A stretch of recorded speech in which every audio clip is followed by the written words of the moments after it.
Hello everyone, good morning. In our last lesson, we have studied about the books of accounts for a not-for-profit organization.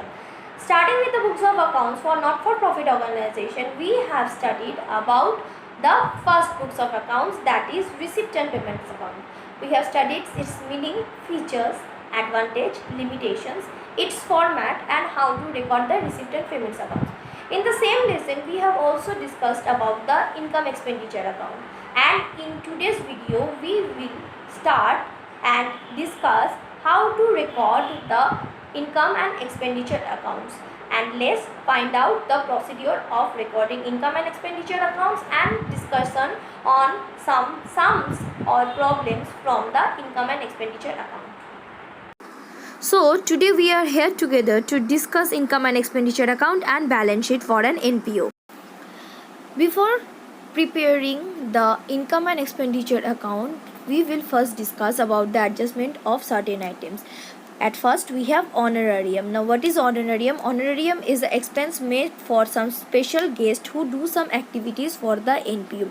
So it is small in amount and it can be of recurring nature. That why it is a revenue expenditure and recorded in the expenditure side of income and expenditure account. Next we have legacies. As discussed in the source of income, this is a capital receipt or one-time receipt achieved from a will of a deceased person. So that is why it will not be recorded in the income side of income and expenditure account, rather recorded in the liability side of a balance sheet. The third item is donation. This donation can be classified into two types, that is general donation, which is a revenue receipt and thus it is recorded on the income side of income and expenditure account, and the special receipt is a capital receipt in nature, that is why it is recorded in the liability side of the balance sheet. In number 4 item we have life membership fees. This life membership is also of capital nature as it is of huge amount and received only once, and thus it will be recorded as a liability in the balance sheet of an NPO. Next, to discuss about entrance fees. Yes, entrance fees is received generally year after year. It is of recurring nature and of small amount generally, thus it will be shown as a income on the income and expenditure account. And finally we have the stationery and sports equipment. For these different adjustments will be done that we will notice in the further numericals and discuss it. Discussing about stationery or sports equipment or food supplies, we can say that in receipt payment account whatever expenses are made, it is recorded as a payment. But what about income and expenditure account? In income and expenditure account, definitely it will be treated as a revenue expenditure. But what if there is a opening stock and a closing stock for the stationery or food supplies? So in this case we have a numericals where it states that the payments of the stationery in the receipt and payment account is 23,000 and there are stock of 4,000 and 3,000 as opening and closing respectively. Also there are creditors of stationery for 9,000 and 2,500 respectively as opening and closing amount. For the solution of the sum, first we have to note that how much payment is made as per the receipt and payment account, and we find the amount is 23,000. Now what we will do? Now we will note down the creditors on 1st April 2007. That is, these expenses belong to the previous year which was not done but done in this year. So it has to be deducted. So we will deduct the amount 9,000 from 23,000 and we get 14,000.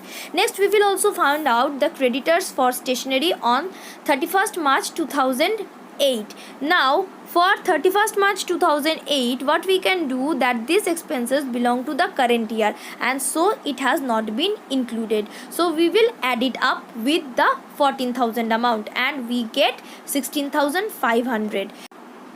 Next, we also have opening stock and closing stock. To make a note, stationery consumed during the year has been calculated. On which formula? This formula has been discussed several times in class 11, that is material consumed equals to opening stock plus purchase minus closing stock. So with the amount 16,500, the opening stock has been added. Adding the amount of opening stock 4,000 with 16,500, we get the total amount 20,500. Now from this amount definitely we have to deduct the closing stock, and we deduct 3,000 and the result is 17,500.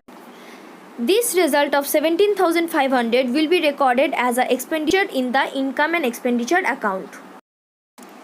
So lastly, we will discuss about adjustments for subscription.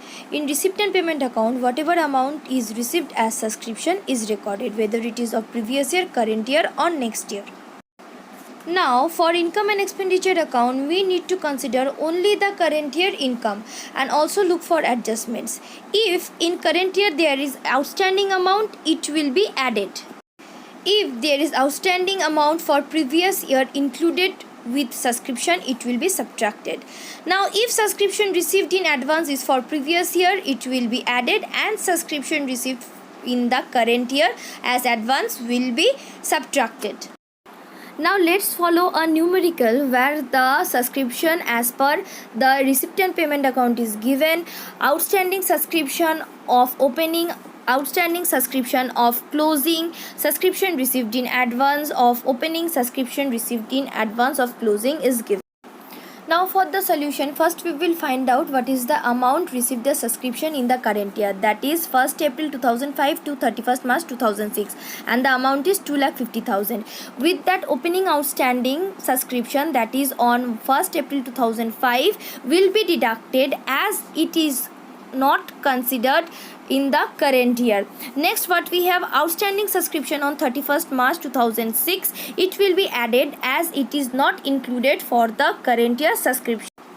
So finally, deducting the opening outstanding subscription of 50,000 and adding the closing outstanding subscription of 35,000 with 2,50,000, we get 2,35,000.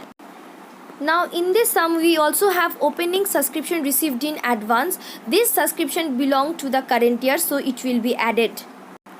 Finally, we also have the closing subscription received in advance, which belongs to the upcoming year and which is included in current year, and thus it will be deducted, and the final amount is 2,30,000. Making a note, if we prepare balance sheet on 1st April 2005, that is opening balance sheet, then subscription received in advance rupees 25,000 will be a liability, and subscription outstanding on 1st April 2005, that is rupees 50,000 will be a asset. Next, if we prepare a balance sheet on 31st/3/2006, subscription received in advance on 31/3/2006 will be a liability, and subscription outstanding on 31/3/2006 will be an asset. So in today's lesson we have learned about adjustment of certain items. In our further lessons, we will learn about income and expenditure account. Thank you for watching the video.